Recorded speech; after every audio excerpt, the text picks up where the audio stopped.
Hello and a warm welcome to Inside India. I'm Alicia Tank and these are your headlines.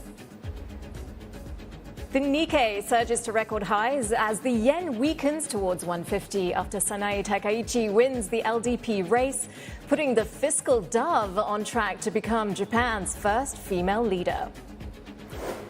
Gold is partying like it's 1979, the precious metal soaring to fresh record highs with the 4,000 level well within sight.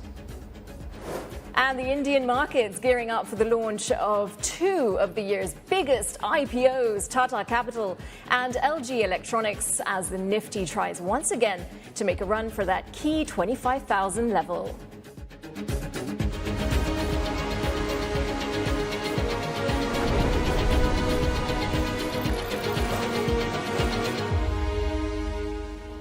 A very good morning from Singapore. Let's check in with the markets, where in China and South Korea we know that they are actually closed today, but otherwise markets are in play. We're getting a bit of a mixed session. You can see those numbers now. I think everybody is looking towards the Nikkei. Such big news coming out of Japan, and we're going to get a check on that in just a moment. But the Nikkei surging to those new highs, 47,835.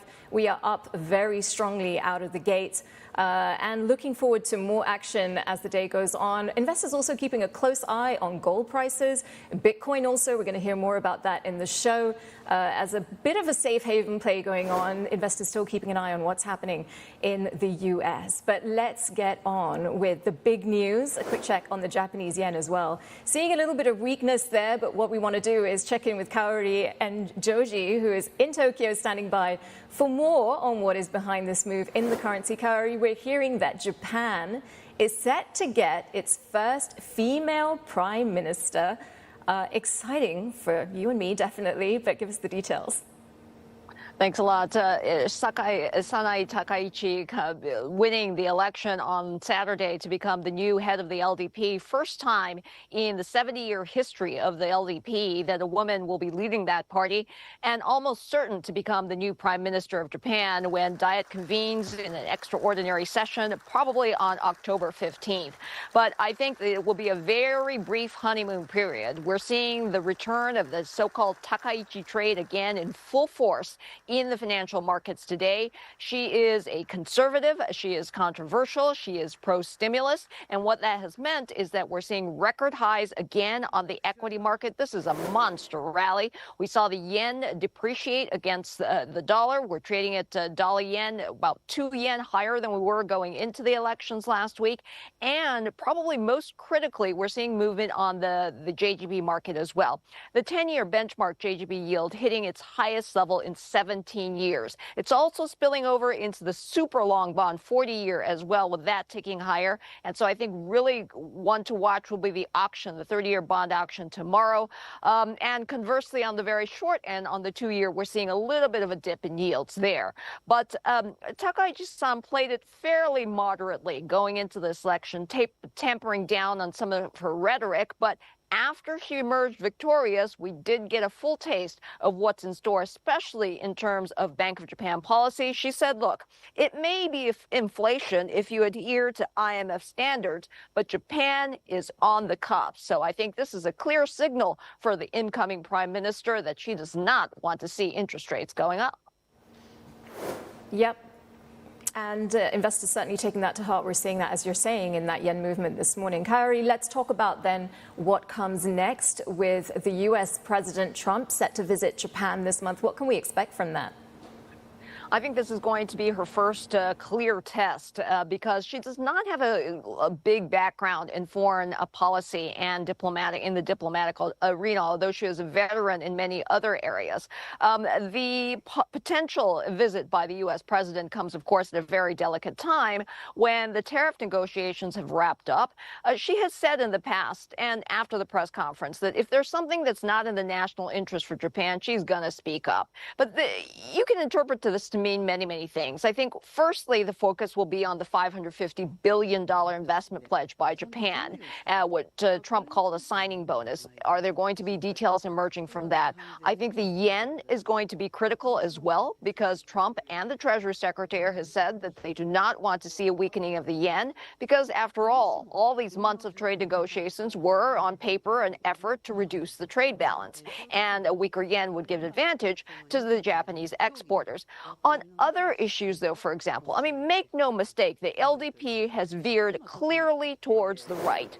And ideologically, that may align more with the current U.S. administration, particularly on issues like defense. The U.S. has said, look, we want partners like Japan to spend more to defend themselves. And Takaichi has been a proponent of increasing defense spending. But there are other issues as well, geopolitically. China, South Korea in particular, especially in regards to South Korea, there's been a thawing in relations between Seoul and Tokyo. Whether or not she can continue, if she goes back to the rhetoric that she is known for, a very hardline, conservative, nationalistic agenda, that is going to ruffle feathers with her peers in the Asian region. So I think, as you rightly pointed out, at the end of the month will be critical in how she deals with a potential visit by the U.S. President, Donald Trump.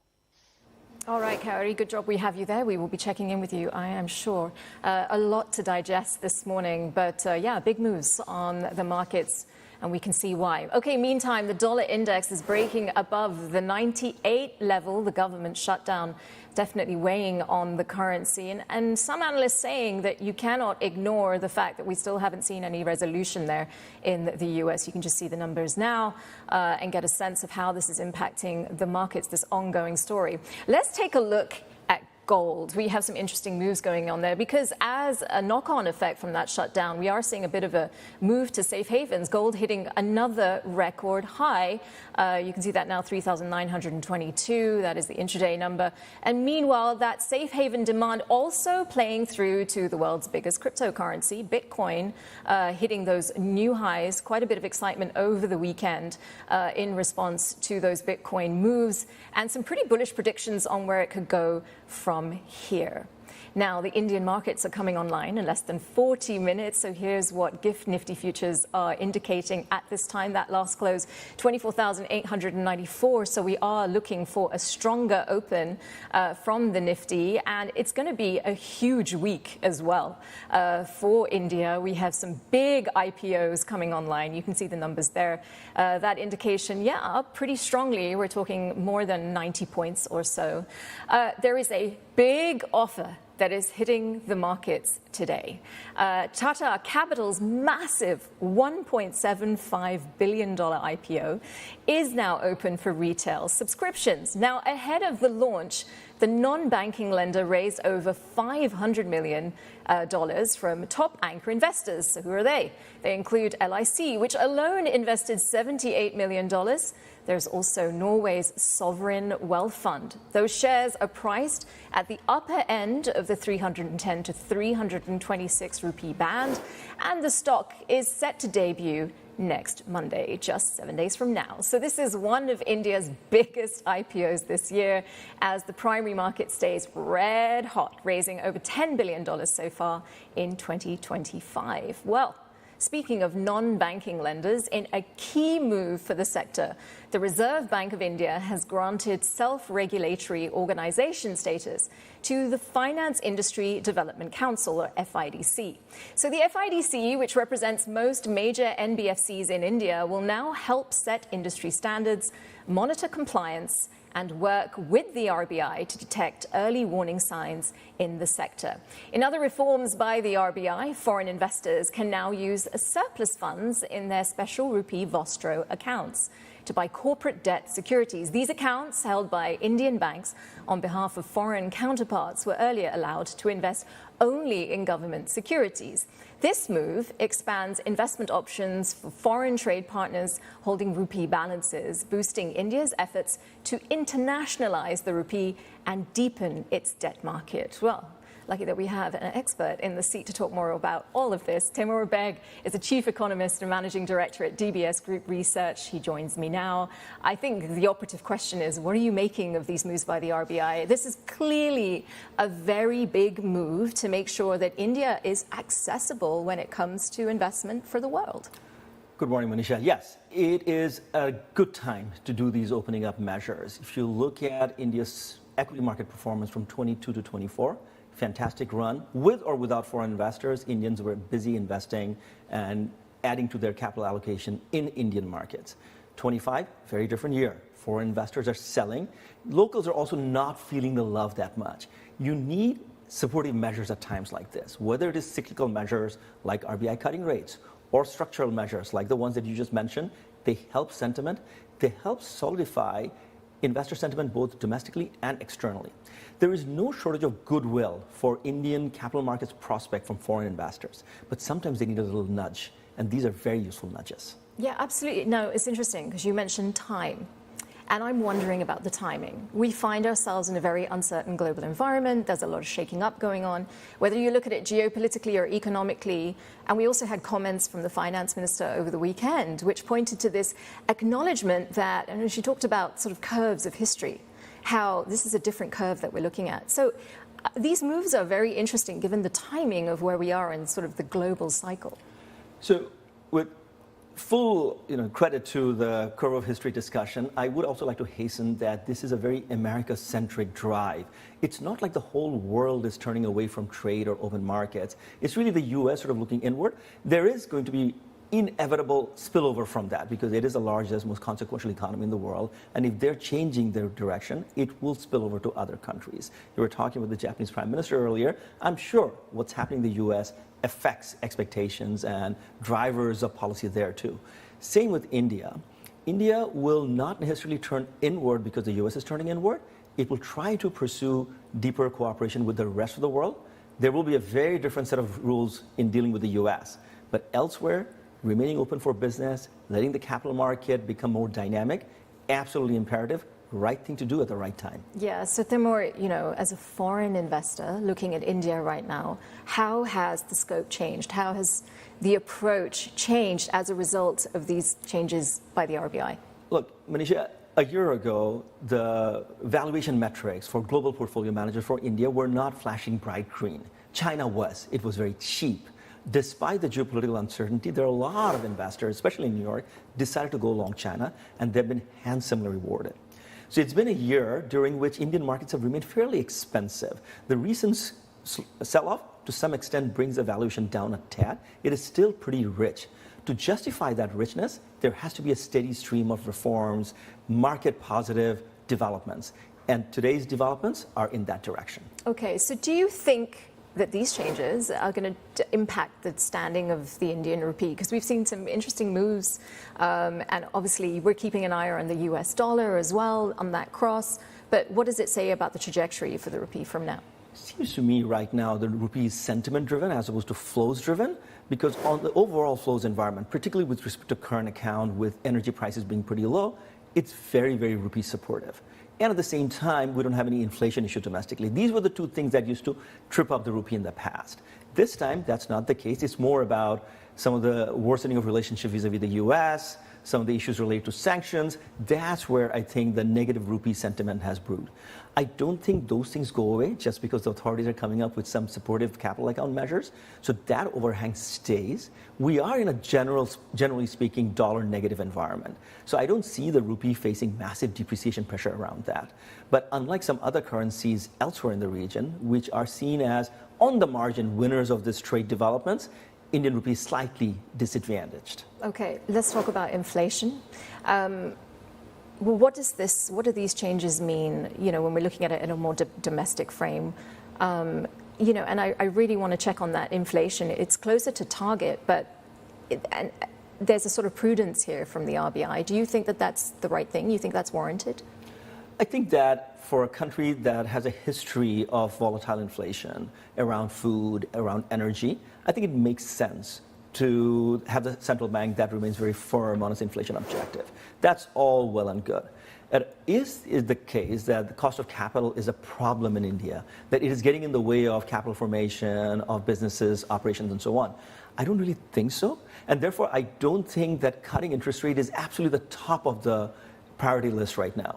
But to give the market some degree of solace, that given all this uncertainty, you have a central bank that remains pro-growth, that is not particularly concerned about inflation, I think that's an important signal. And we are seeing that to some extent coming from the RBI, so that's all good. Now, 2026 could be a different story. We may have seen the bottom as far as commodity prices are concerned. Industrial metals or energy, India may not get the same good luck that it has had in 2025 with respect to inflation. I think that is also playing in the mind of RBI. Inflation is not just what has happened so far this year, it's what's going to happen in the next 12 months. That's why the RBI is forecasting its signals about the risks to inflation going forward become very, very important. I mean, I'm glad that you brought up the commodities question, because obviously we saw this meeting, this OPEC Plus meeting over the weekend, and that figure coming in, that hike coming in around market expectations, but perhaps undercutting expectations a little bit. What is all of that going to signal for India? And the fact there seems to be a little divergence between what Russia was pushing for and what the Saudis were pushing for, but the trajectory on oil prices right now is still pretty stabilized, at least into November, and still lower than we might have anticipated. So, Manisha, my view is that we are on a structural oversupply scenario as far as fossil fuels are concerned. In the last 15, 20 years, fossil fuel prices have basically been determined on the margin by China. And China's demand has peaked out. Their success in green transition, the change in energy intensity with respect to their economy, everything has changed structurally. It's not a cyclical development. And therefore, unless a country like India that goes on a big fossil fuel-driven binge, given its scale, we don't really see any big drivers on the upside for energy on a structural basis. Cyclically, around the sanctions, around OPEC decision-making, around what the US does, I think there is some concern, as far as I'm concerned, that there could be some upside risk to inflation coming from energy side. OPEC, by and large, I think has a bunch of countries that really want to produce as much as they can because they have major fiscal needs. I don't see a very credible signal coming from the OPEC in terms of cutting supply. Okay, a few more minutes together, Timur, so I'm going to wrap two questions together. One is I just wanted to get your comment on these leadership changes in Japan, because this has been immense. We've got the Nikkei soaring to those new highs, but also this US government shutdown doesn't show any signs of abating, and it really is beginning to impact the market. You had mentioned earlier in the previous segment that the Americans want upfront payment from countries like Japan and Korea. I think this is a very big problem for these governments to deliver. It's going to go down very poorly with the domestic population.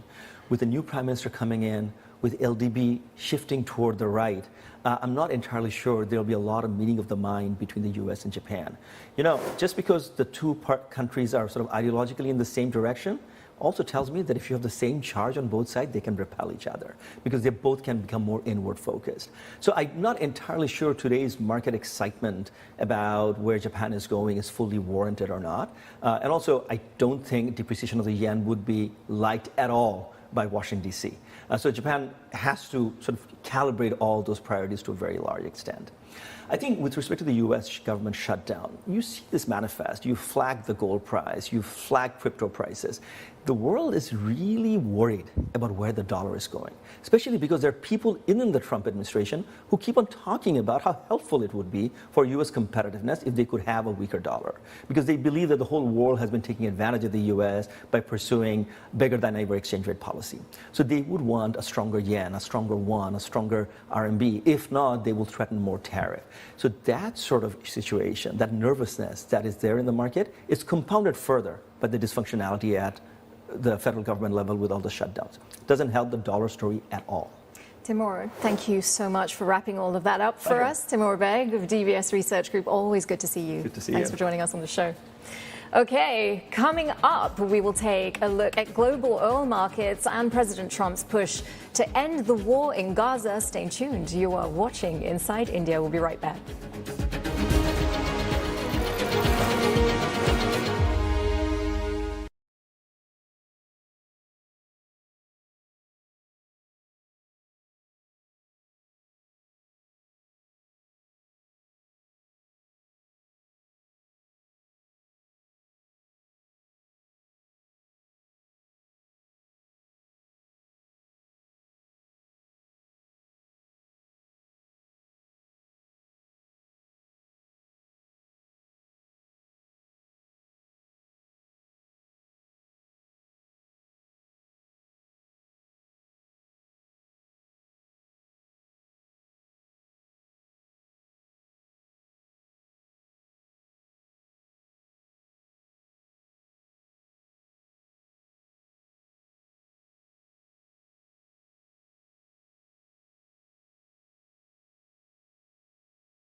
A warm welcome back to Inside India. I'm Anisha Tank. Thanks for being here with us. Let's get a quick check on the oil markets.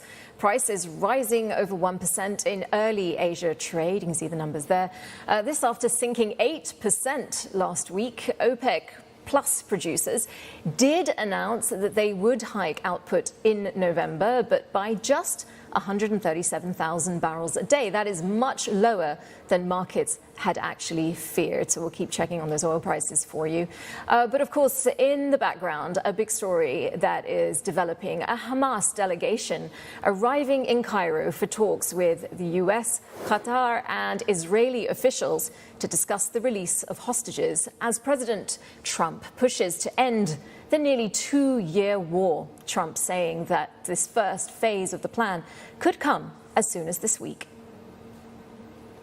And on Friday, Hamas agreed to the release of hostages, but sidestepped many key elements of Trump's 20-point Gaza plan, including disarmament. It came after President Trump ramped up pressure, imposing a 6 p.m. Eastern Sunday deadline for an agreement for all hostages to be released. Following Hamas' statement, Trump called on Israel to stop bombing Gaza, but the attacks continued.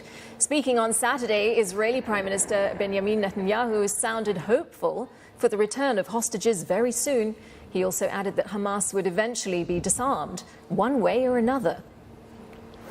Now, in the second phase, Hamas will be disarmed and the Gaza Strip will be demilitarized. This will happen either through diplomatic means, according to the Trump plan, or militarily by us. I said this in Washington as well. Israel's Benjamin Netanyahu, while U.S. Secretary of State Marco Rubio was on NBC's Meet the Press, where he said, we're still not quite there yet in terms of ending the war in Gaza. Some work remains to be done, and I would view it in two phases in terms of understanding how to break this out. The first piece of it, which was very clear from the letter and Hamas's response, is they have agreed to the president's hostage release framework. And what needs to happen now, and they acknowledge in the letter in their response, is there now needs to be meetings which are occurring even as I speak to you now, and hopefully will be finalized very quickly on the logistics of that. What that means is, who goes in to get them? Is it Red Cross? When do they show up, et cetera? What place are they going to be? And the conditions have to be created for that to happen. You can't have bombs going off and fighting going on in the middle of this exchange. So that's piece one. The second, and we want to see that happen as soon as possible. All 48 hostages, both living and deceased, and there's some need to be released. And there's some logistical challenges to that we'll have to work through. But that work is happening even as I speak to you this very moment. The second part of it, it's even harder, and that is the long-term piece. What happens after Israel pulls back to the yellow line and potentially beyond that as this thing develops? How do you create this Palestinian technocratic leadership that's not Hamas, that's not terrorists, and with the help of the international community? How do you disarm any sort of terrorist groups that are going to be building tunnels and conducting attacks against Israel? How do you get them to demobilize? All that work, that's going to be hard, but that's critical, because without that, you're not going to have lasting peace. You may get the hostages back, you may get a cessation of hostilities, but in the long term, it's going to happen all over again. So both are going on at the same time, but priority number one, the one that we think we can achieve something very quickly on, hopefully, is the release of all of the hostages in exchange for Israel moving back to that yellow line, which is basically where they stood at the middle part of last month, of August. And that's the one we're focused on. Even as I speak to you now, there are people meeting on that. I want to drill down on the timing of the hostages in just a moment. But first, just big picture. President Trump seems to be taking Hamas's response as a yes to his peace proposal. As you've indicated, though, there's a lot that still needs to be worked out. Hamas didn't mention laying down its arms, for example. Do you see Hamas's response as a yes to President Trump's peace proposal? Well, it's certainly a yes to at least, look, it's Hamas, okay? So I'm not telling you here that these are people I trust 100%, nor should we, but they have said, basically, that they agreed to his proposal and the framework for releasing the hostages. That's an enormous achievement. They've also agreed, in principle and generalities, to enter into this idea about what's going to happen afterwards, the Palestinian technocrats, et cetera. There's a lot of details that are going to have to be worked out there. But look, this is a plan that the president put forward. But let's remember, it has the strong support of the UAE, of Qatar, of Egypt, of Saudi Arabia, the Turks, Indonesia, all these others. So there's a lot of international pressure on Hamas to make this happen. And we're going to need them and the European Union, you know, and countries from around the world to also participate in making this thing work. So that second phase, the phase you're discussing, the disarmament, demobilization, that's not going to be easy. That's going to be hard, but it is really important because without demobilization, you're not going to have a lasting peace. A lot of work has to happen there, and we acknowledge that, and we want it to work out, and we're going to do everything we can to make it work. U.S. Secretary of State Marco Rubio speaking to NBC earlier. Meanwhile, protesters gathered in New Delhi on Sunday, voicing solidarity with the Palestinians and calling for a boycott of Israeli products.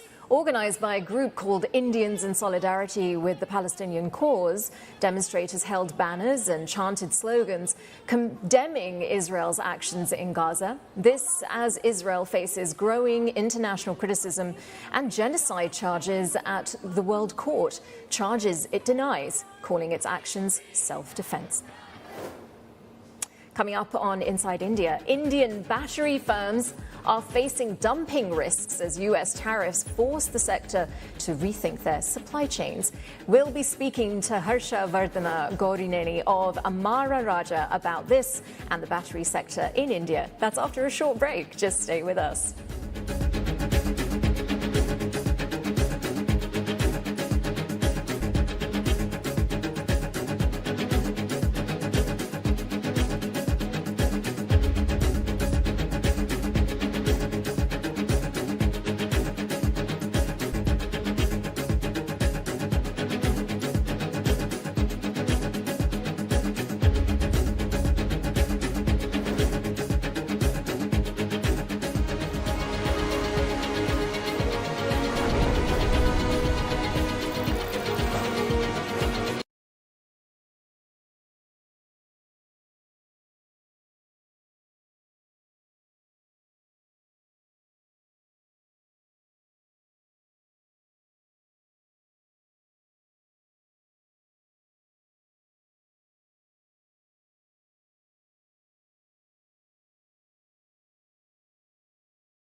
You are watching Inside India, and we are counting down to the market open.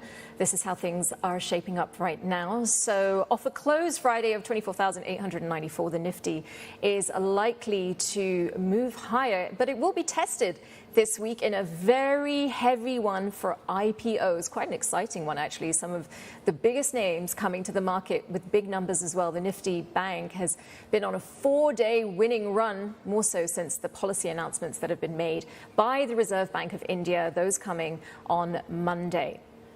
Now, India's Commerce and Industry Minister Piyush Goyal is traveling to Qatar today to finalize the framework for a much-anticipated free trade agreement. Goyal will attend Qatar-India Joint Commission on Trade and Commerce, a meeting that will be taking place, and he'll co-chair the India-Qatar Joint Commission on Trade and Commerce alongside Qatar's Commerce Minister Sheikh Faisal Al Thani. Talks are expected to go beyond trade, covering finance, agriculture, environment, tourism, culture, and healthcare, with bilateral trade already crossing $14 billion this year. Qatar remains a key Gulf partner as India deepens its economic ties in the region. Also, British Prime Minister Keir Starmer is set to visit India this week. Starmer will be in the country for the first time in an official capacity from October 8th to 9th. The trip follows a landmark free trade agreement that was signed in July during the Indian Prime Minister Narendra Modi's visit to the UK. The deal slashes tariffs on goods like whiskey, textiles and cars, boosting access for businesses on both sides. After 3 years of tough negotiations, the trade pact was finally wrapped up in May of this year, and that accelerates amid global trade tensions triggered by US President Trump's global tariffs. And amid tariff tensions with the United States, Indian ministers are going all in on homegrown tech. Cabinet leaders are calling for ditching Google Maps, WhatsApp, and Microsoft tools in favor of Indian alternatives like Zoho, MapMyIndia, and messaging app Aratai. It's part of Prime Minister Modi's push for Made in India products after the US slapped 50% tariffs on Indian imports. Aratai saw downloads surge to over 400,000 last month, boosted by public endorsements from top ministers. Despite the push, though, experts are saying Indian brands need scale, innovation, and strong support to compete. Meanwhile, US tariff actions are also set to weigh on India's auto part makers. Ratings agency ICRA warns that higher duties will dent the cost competitiveness of India's $80 billion auto parts industry, impacting exports to the United States, amounting to about 8% of the country's total auto component output. Now, this move has also raised concerns about disruptions to global battery supply chains, suggesting surplus stock could be diverted to emerging markets like India, where EV sales jumped 27% last year to nearly 2 million units. Well, Harsha Vardhana Gorineni is the executive director of Amara Raja Energy and Mobility Limited. And he joins me down the line right now from Hyderabad, I believe. It's really good to see you, Harsha. I think this is a very big week for Indian markets, but it's also been a big year for conversations around tariffs. And we really want to explore some of that with you. So how are you navigating, first of all, let's just get the broad brush. How have you been navigating these sorts of worries and concerns about what tariffs are going to mean for you and your company? Good morning, Manisha, and thank you for having me this morning. Yeah, tariffs have, of course, been top of mind for quite a while now, quite impactful. We have our business, legacy business on the lead-acid battery side, where the U.S. market is a high potential market for us. We've entered about 2.5 years ago, and tariffs are definitely have become a major headwind. Luckily, our existing existing replenishment orders with existing customers have not gone affected, but the ability to get new orders and scale the business has definitely been dented. We feel that this is something we'll have to deal with in the short term. Long term, we can probably look at some localization and, at least at a warehousing or partial value add level in the U.S. to at least soften the blow of the tariffs. And I think you mentioned earlier on how many products, especially around the EV ecosystem and value chain, aren't making it to the U.S. That, of course, has an impact on us in India in the new energy side of things. For EV and ESS, the lithium cells, packs, modules are definitely getting more and more competitive, and India has been quite a receptive market for that. So as a local manufacturer, I think we're taking benefit of that on one end, but of course in our long-term plans, we need to get competitive. So it's definitely something we're in the process of dealing with. Well, absolutely. And what is it? They say necessity can be the mother of invention. We can talk about that down the line and how innovative that you're going to have to be to ride out, what is a bit of a storm when it's shaking up your business and what you thought would have been the case a year ago. Let's talk about this possibility of battery dumping from China, Japan, and South Korea. If these batteries are not going to the US because of tariff concerns, then they're going to look for other markets. How concerned is Amara Raja about this hitting the India market and this hitting your business? I think largely we see it as a benefit, a positive. It enables the EV transition, pick up pace. We also see that lithium and lithium solutions are already taking the lion's share in applications like telecom. They're coming into energy storage in a big way, data center. I think as long as the supply chains are becoming more competitive and more consistent, we'll be able to, be a partner in enacting that change in India. As we get into cell manufacturing, we do feel that as local capacity comes online, there will be some kind of protectionism offered by the government that will allow us to scale up our capacities and then have a large homegrown aspect of the entire value chain.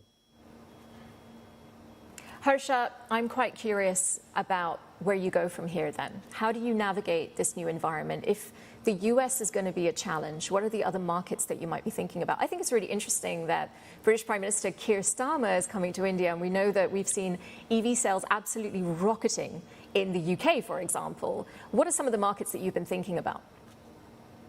So I'll start with our core business around the automotive, we call it SLI, starting, lighting, and ignition.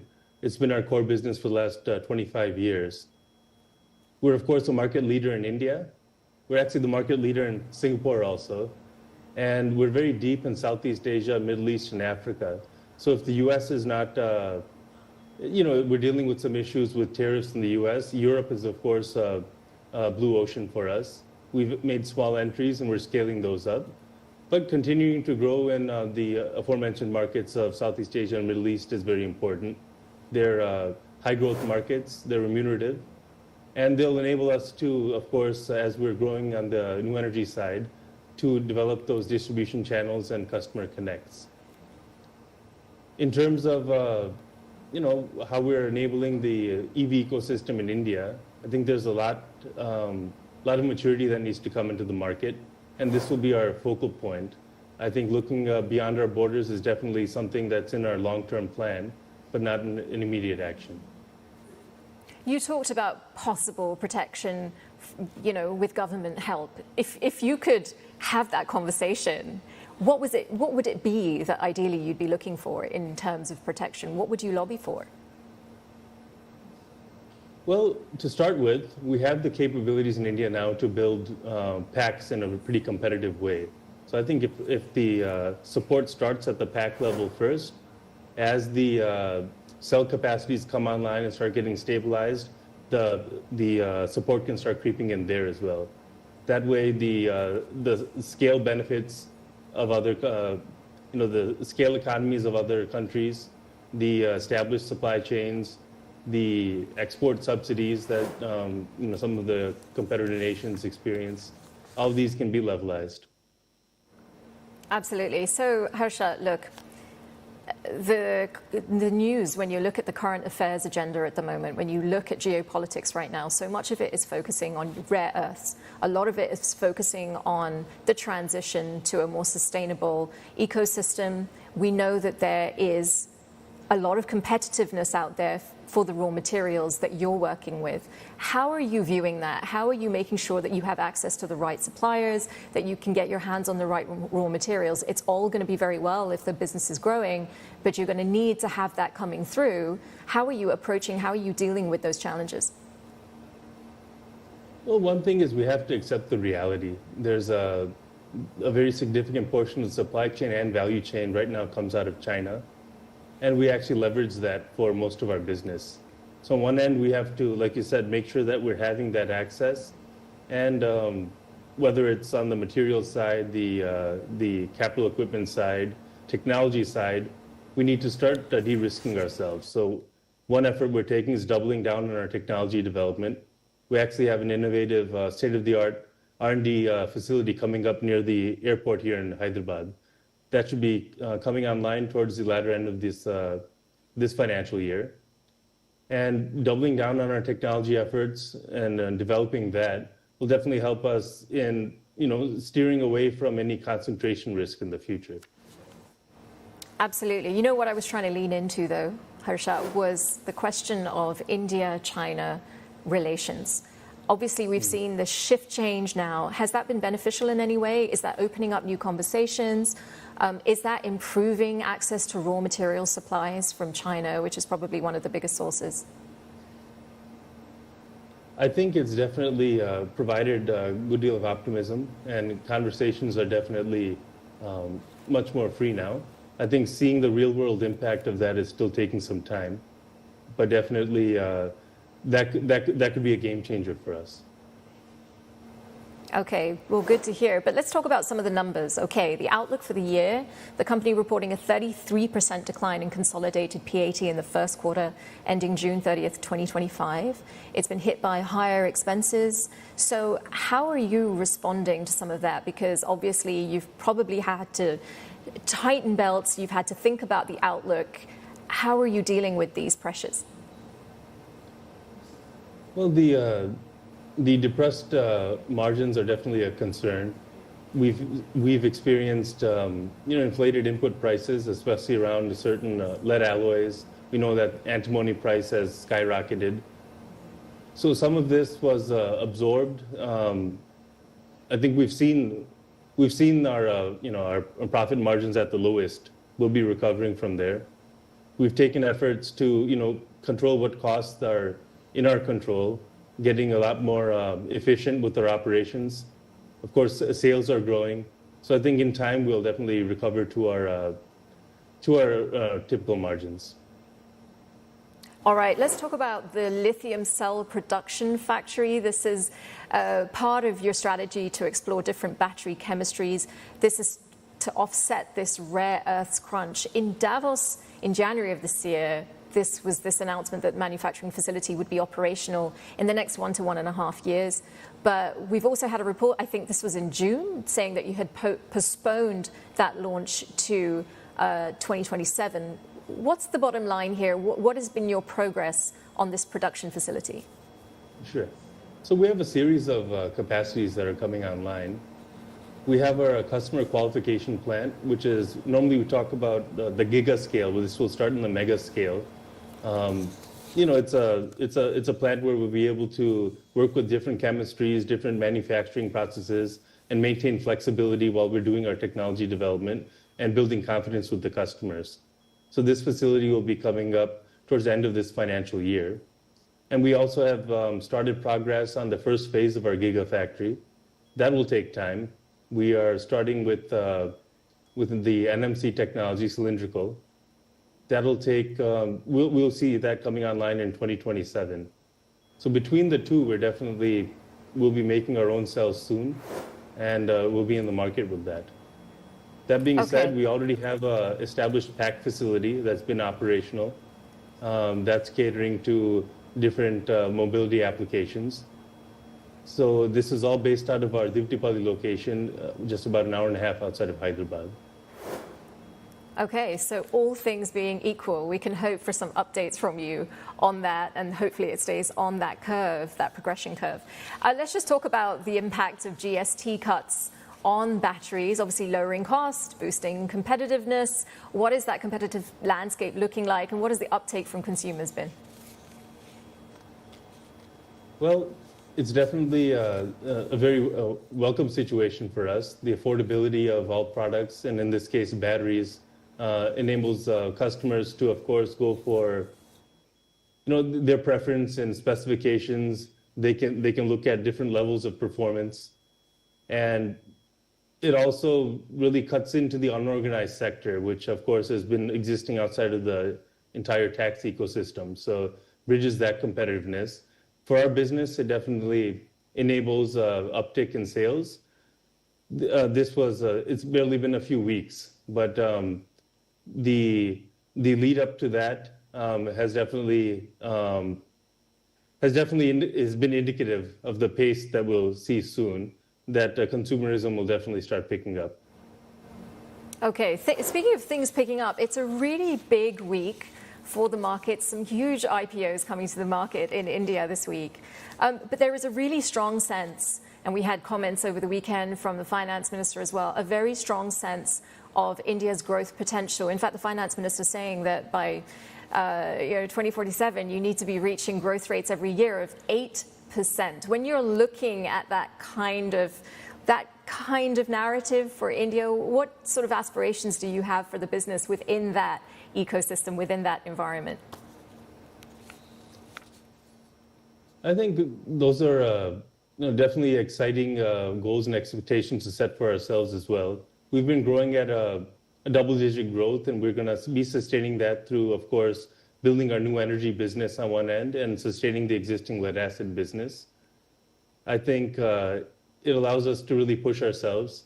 Globalization is a big thrust area for our legacy business in lead-acid, and scaling up along with the decarbonization effort around EVs, around energy storage solutions on the new energy side, really open up huge avenues for revenue growth. So I think with the two, we're well placed. We're excited for the times ahead. Harsha, definitely challenges, but I like that positive note that we come out on. Thank you so much for joining us on Inside India. That was Harsha Vardhana Gorineni from Amara Raja Energy and Mobility. Thank you. All right, let's get a quick market check and let's just have a look at that US dollar yen cross breaching the 150 mark.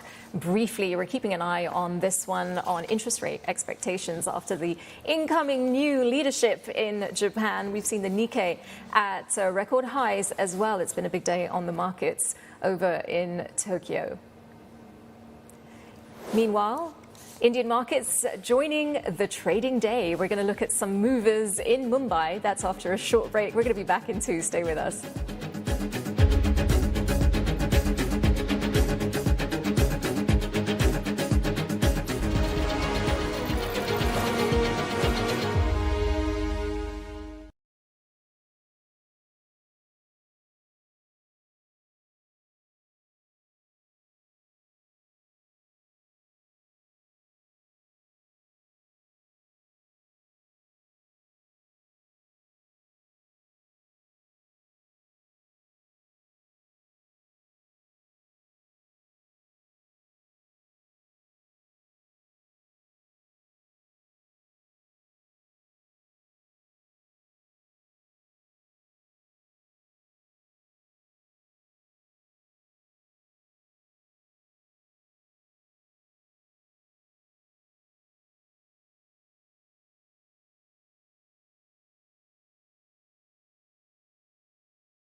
That's right. You're watching Inside India. I'm Manisha Tank. Let's check on those Indian markets. They are now online. The Nifty, as we expected, a bit of a push up to the upside. You can see that now. And it's a big week for Indian IPOs. Quite a lot of excitement feeding through.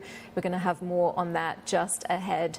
Let's take a look at the rupee 88.75. We are ticking higher for the day. So the Nifty will be looking to break the 25,000 mark. We're really edging closer to that as we speak, but we will keep an eye. We're also looking at some of the major banks that are listed in Mumbai. First up, we have India's biggest private lender, HDFC Bank, reporting gross advances rising nearly 10% on the year, while deposits in the second quarter were up over 15%.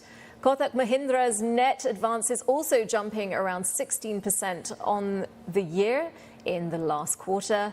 And for Yes Bank, the figure stood at 6.5%, with deposits rising over 7% in the second quarter. Shares of these private banks, you can see all gaining as we get into the early hours of trading. A strong opening for those big banks there. Meanwhile, shares of Marico are looking a little bit like this. Let's check that out. A little bit nudged to the downside. You can see that now. The consumer goods giant expecting a 30% revenue growth in the second quarter, driven by price hikes and strong demand for its premium hair oils, known for brands like Safola and Parachute. Marico said domestic volume growth hit high single digits last quarter, with cooking oil sales rising in the high teens, even as volumes stayed flat. The company sees consumer sentiment improving with those tax cuts that we've already been talking about in the show and that festive demand that is right around the corner. It also expects margin pressure to ease in the October to March period. And let's get a quick check of shares of Aditya Birla Fashion. The Walmart-backed Flipkart is selling 6% of its stake in the company via a block deal. The transaction is expected to raise approximately $112 million and is being termed as a cleanup trade. The move is part of Flipkart's portfolio rationalization strategy as the e-commerce player gears for its stock market debut.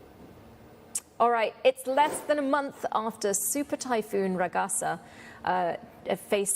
China facing yet another. We find China facing yet another storm this week. It's been a difficult one so far as weather goes. Elaine Yu is in Hong Kong and is standing by with the details. Elaine, hey, how are you? It's not a great week for the storm since it's peak travel season in China. So how's turnout for Golden Week so far?